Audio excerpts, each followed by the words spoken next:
Kabanata. Pagkatapos nito, may nakita naman akong 4 na anghel na nakatayo sa 4 na sulok ng daigdig. Pinipigil nila ang 4 na hangin upang wag munang umihip sa lupa, sa dagat, o sa alinmang punong kahoy. At nakita kong umaakyat sa gawing silangan ang isa pang anghel. Taglay ang pantatak ng Diyos na buhay.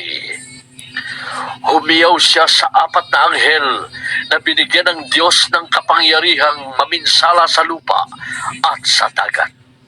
Huwag muna ninyong pinsalain ang lupa, ang dagat, o ang mga punong kahoy hanggat hindi pa natin nalalagyan ng tatak sa noo ang mga lingkod ng ating Diyos. At sinabi sa akin ang bilang ng mga tinatakan, 144,000 buhat sa 12 lahi ng Israel. Sa lahi ni Huda, 12,000. Sa lahi ni Ruben, 12,000. Sa lahi ni Gad, 12,000. Sa lahi ni Aser, 12,000. Sa lahi ni Neftali, 12,000. Sa lahi ni Manases, 12,000. Sa lahi ni Simeon, 12,000. Sa lahi ni Levi, 12,000. Sa lahi ni Isakar, 12,000. Sa lahi ni Zabulon, 12,000. Sa lahi ni Jose, 12,000. Sa lahi ni Benjamin, 12,000. Pagkatapos nito'y nakita ko ang napakaraming tao na di kayang bilangin ni numan. Sila'y mula sa bawat bansa, lahi, bayan at wika. Nakatayo sila sa harap ng trono at ng kordero. Nakadamit ng puti at may hawak na mga palaspas. Sinasabi nila ng malakas, "Ang kaligtasan ay mula sa kordero at sa ating Diyos na nakaupo sa trono." Tumayo ang lahat ng anghel sa palibot ng trono at ng mga pinuno at ng 4 na nilalang na buhay. At sila'y nagpatira pa sa harap ng trono at sumamba sa Diyos. Sabi nila, Amen! Sa ating Diyos ang papuri, kalwalhatian, karunungan, pasasalamat, karangalan, kapangyarihan at lakas magpakailanman. Amen! tinanong ako ng isa sa mga pinuno, Sino ang mga taong nakadamit ng puti? At saan sila nanggaling? Ginoo, kayo po ang nakakaalam. Ang sagot ko. At sinabi niya sa akin, Sila ang mga nagtagumpay sa gitna ng matinding paghihirap. Nilinis nila at pinaputi sa dugo ng kordero ang kanilang damit.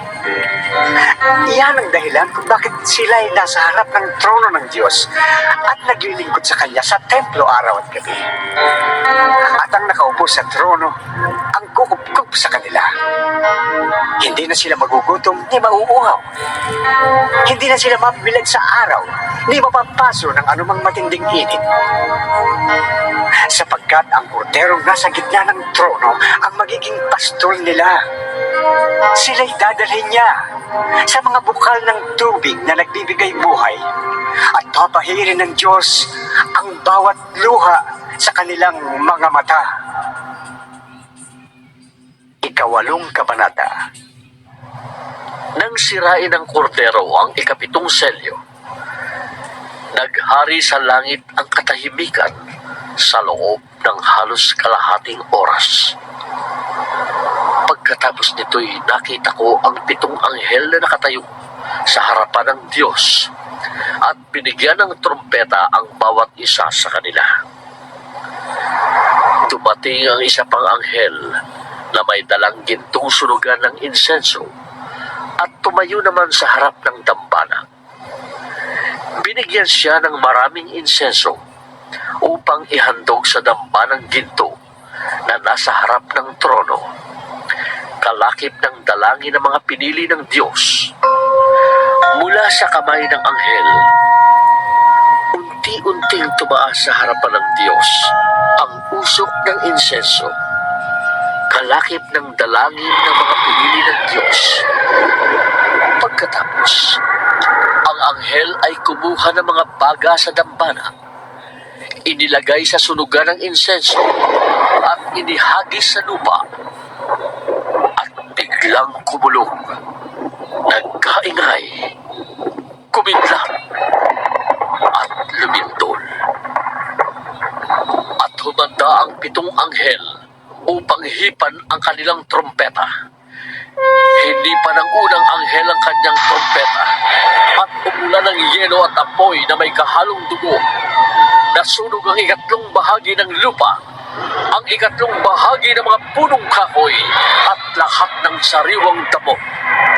Hindi pa ng 2nd anghel ang kanyang trompeta at bumagsak sa dagat ang isang parang malaking bundok na nasusunog. Naging dugo ang 3 bahagi ng dagat. Namatay ang 3 bahagi ng mga nilalang na naroon at nawasak ang 3 bahagi ng mga sasakyang dagat. Hinipa ng 3 anghel ang kanyang trompeta at nahulog mula sa langit ang isang malaking bituing nagliliyab na parang sulo at bumagsak sa 3 bahagi ng mga ilog at mga bual. Ang bituin ay tinatawag na kapanitan. Bumait ang 3 bahagi ng tubig at maraming tao ang namatay pagkainom nito. Hinipa ng 4 na anghel ang kanyang trompeta at napinsala ang 3 bahagi ng araw, ng buwan at ng mga bituin. Kaya't nawala ang 3 bahagi ng kanilang liwanag. Nagdilim ang 3 bahagi ng maghapon at walang tumanglaw sa 3 bahagi ng magdamag. Pagkatapos ay nakita ko ang isang agilang lumilipad sa kalawakan. At narinig ko itong sumisigaw.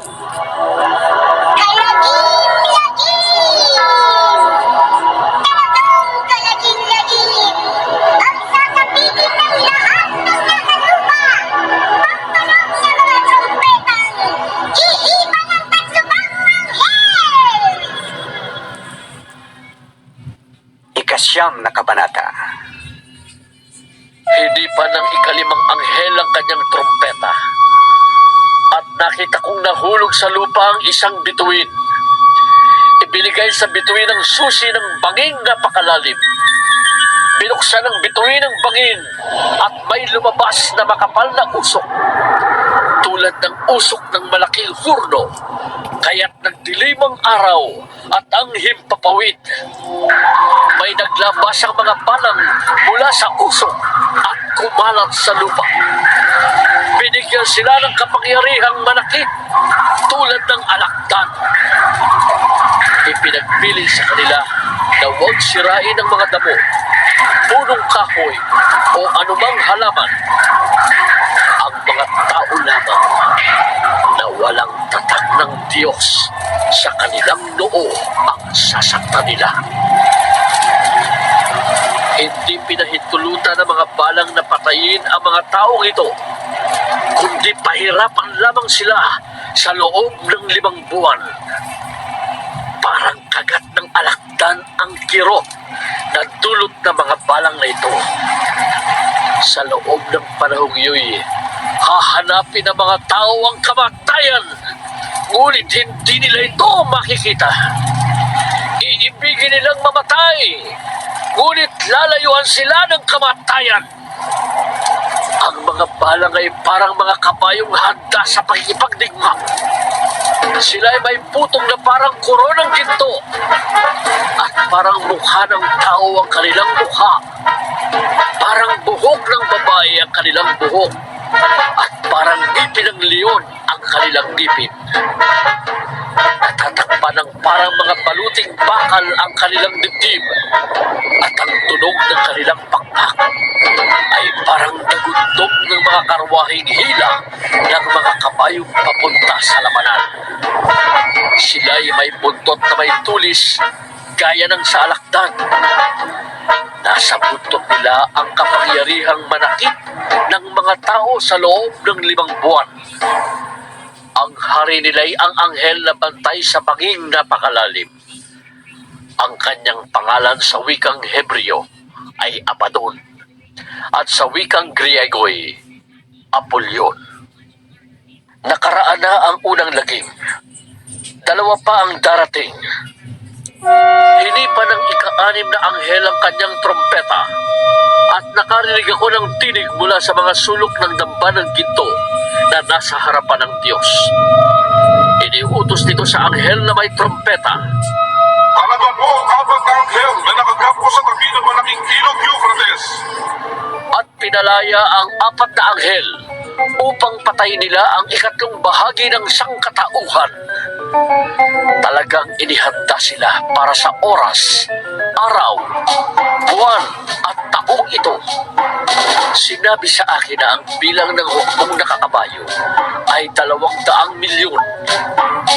Nakita ko sa pangitain ng mga kabayo at ang mga dibdib ng mga sakay nito ay may mapulang panangga na gaya ng apoy, asul na gaya ng safiro at dilaw na parang asupre. Parang ulo ng leon ang ulo ng mga kabayo. Bumubuga ng apoy, usok at asupre ang kanilang bibig.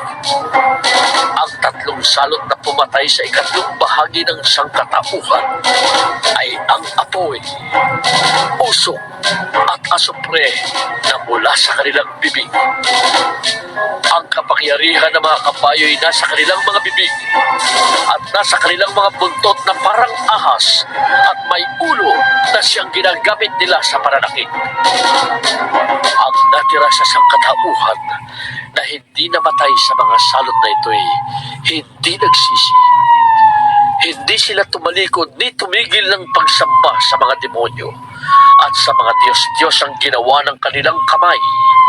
Mga larawang ginto, pilak, tanso, bato at kahoy na di nakakakita, nakakarinig o nakakalakad man. Ni hindi rin nila pinagsisihan ang kanilang mga pagpatay, pagkukulam, kahalayan at pagnanakaw.